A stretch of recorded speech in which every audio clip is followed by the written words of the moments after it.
Hello there and welcome back to another edition of the Hot Lap Classic Remastered. Today we're taking a look at the 1995 Nissan Primera 2-litre TE. I do like a Primera and I'm excited to show off the Primeras because they have some of the best racing mods in the game. This one's no exception. It's sort of a mashup of BTCC and JTCC liveries, this Castrol livery. You can get this in red and green with the green wing, which looks weird, or green and red, which admittedly the red wing still looks a bit strange, but no, it's cool. I do like it. I wouldn't necessarily go for a Primera in real life. They're not my preferred four-door saloon of this era. I'd still definitely look more towards an Accord or a Mondeo, but yeah, they're cool. They have good racing mods, and it's just nice to drive Nissan Primeras in games because it's a car that's been very forgotten in the modern gaming sphere. I really don't blame modern games for forgetting it, but there you go.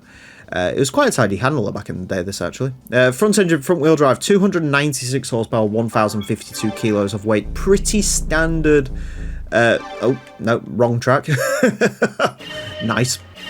That's never happened before. Good. Behind the scenes stuff. Anyways, it's going to get 6 laps of the correct course the Motorsports Land tracks at the best time it possibly can.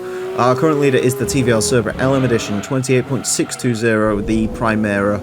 Very unlikely to beat that. The Primera should be aiming for Toyota Corona Exiv, 31.365, Mugen Accord, 31.525. Somewhere in that ballpark. I think that Exiv's a pretty good shout. The Vectra as well, 31.227. That could also be quite a good sort of ballpark for this. Just around the sort of standard humdrum four-door saloons. They're all in various states of racing modification, so racing mod should help this, but this one is down on power and it is not turbocharged, so something to bear in mind. I think the Vectra was turbocharged, everything else is naturally aspirated, so you can definitely feel this. That was terrible around there. You can definitely feel this is not particularly powerful. It does have to be said. I think this might actually be the least powerful Primera in the game. The 98, I think, is more around 330 horsepower, and the 90, I think, even gets about 310 out of it. So, in terms of your choices when it comes to Primeras in this game, this 95 model, I think, is the weakest choice of all of them, but you know, it's still not bad. God knows how the Primera wagon's going to do either, actually, thinking about that, because there is the wagon-based Primera, which could go slower than this, but we'll see. So, it's only, the way to look at it, 31.666, nice.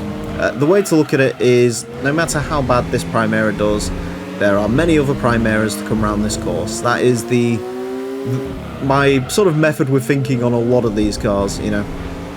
If there's ever a car where, you know, it doesn't perform quite as well as you'd think, especially in the last group of cars, I think the last sort of, since the Fiat Barchetta, or post-Fiat Barchetta, every single one of these episodes has basically been with the caveat of, don't worry if it doesn't do too well this time round, we've got to drive it around several more times, so don't worry, there'll be more chances for your favourite car to prove itself. Maybe your favourite car in Gran Turismo 2 is the Nissan Primera. That would be a very weird favourite car in Gran Turismo 2 to have, unless your dad owned a Primera or something, but still.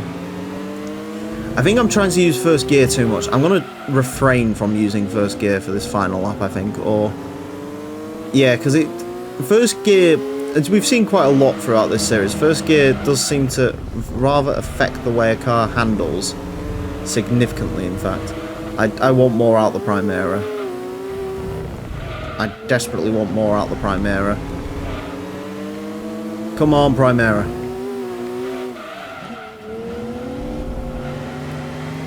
Yeah, see, not using first gear through that section is better. It's not too much of a cut, is it? No, it's not. 31.245.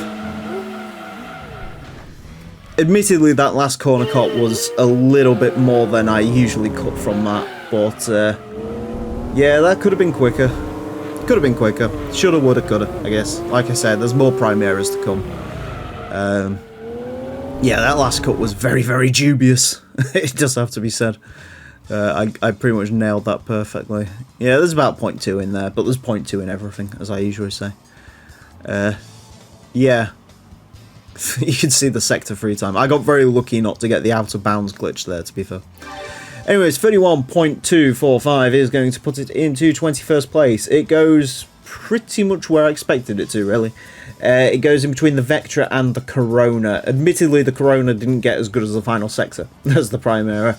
I think the Primera should probably be a fraction slower than the Corona for me, but you know, that's the time you saw. As long as it gets across the line and it classes as a time, I don't really care how it happens. So, yeah, good on the Primera, I guess. But there's going to be quicker Primeras, definitely, so stay tuned for those. Anyways, that's it for this episode. Thank you all very much for watching, and join me next time when I'll be driving something completely different. Until then, farewell.